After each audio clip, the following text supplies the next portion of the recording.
Alrighty, so what's up guys? Opening day of the Fort Lauderdale 2020 International Boat Show. I have the Canyon 376 from Grady behind me, and we're about to jump on board and see what they got for us. So immediately we're going to step on in through the port side dive door, and then we're going to look immediately aft.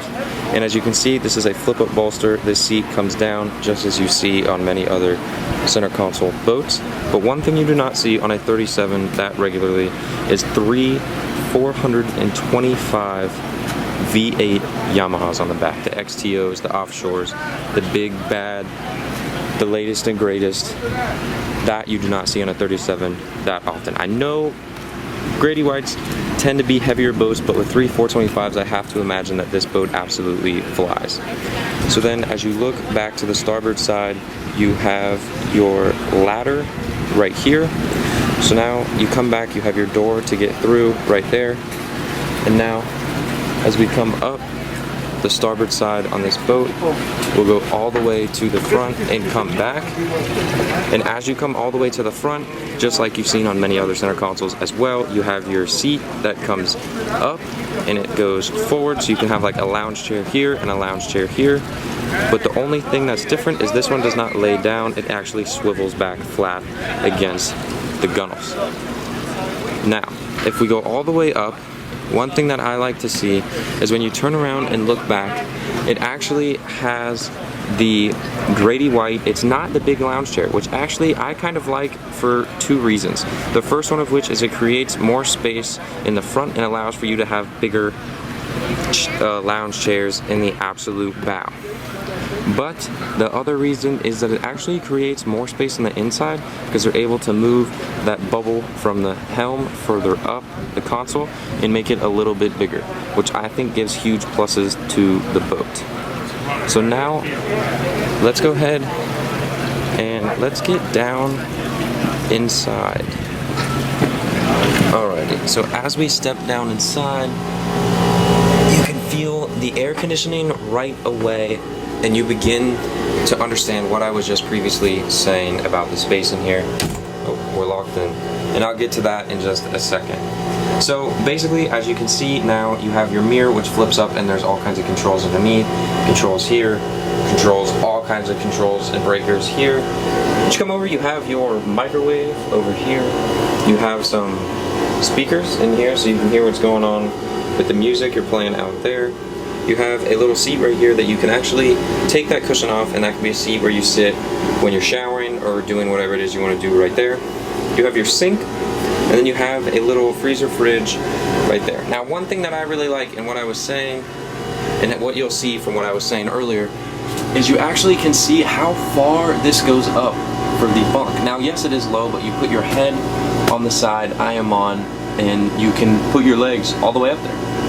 Which, with being able to rotate that the bed forward because they have that extra space, they're actually able to create more space right here. And again, I'm 6'3" and I have standing headroom.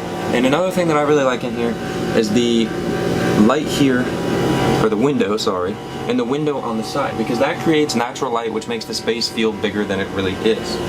Now as you look back this way to the stern side, this actually, underneath here, if you flip that up, the head is underneath there. So I really like the way they flush that back in, and you really can't tell that much when you're in here. It just feels like a much bigger space than it actually is. So now let's go up top and let's check out the helm of this boat, and let's see what else it has to offer. Just gotta shut this door real quick. So now as you come back, you see you have three helm chairs.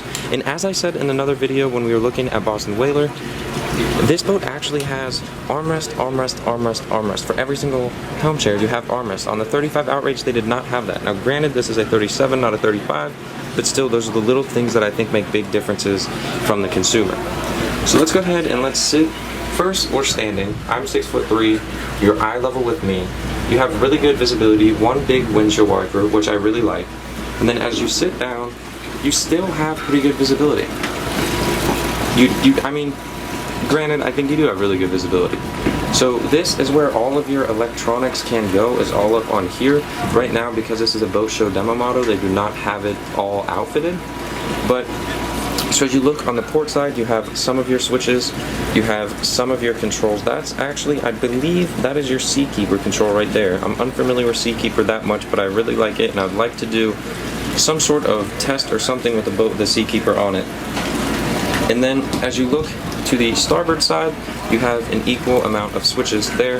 You have your throttle controls here, and then because you actually have your joystick right next to it, which usually, as you guys know, I would like to see them separated, but on this boat being a 37, you're still able to have your 2 cup holders, you're still able to have your air conditioning, and you're still able to have a button on the side. Likewise, as you do on this side, you have your air conditioning, your 2 cup holders, and then a control on the side.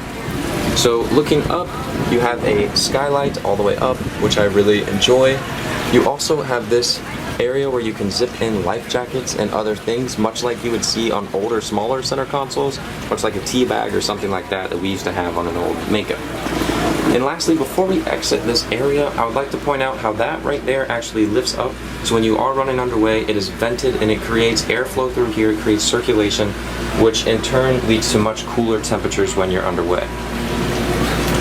So now lastly, let's just go ahead and come back here, and as we come aft, we're going to look back towards the bow, and we can see there's actually a bait well there and then a separate bait well there. I personally love having 2 bait wells. You get to separate your baits, and you get to hold more baits, and I really just think it's a huge plus.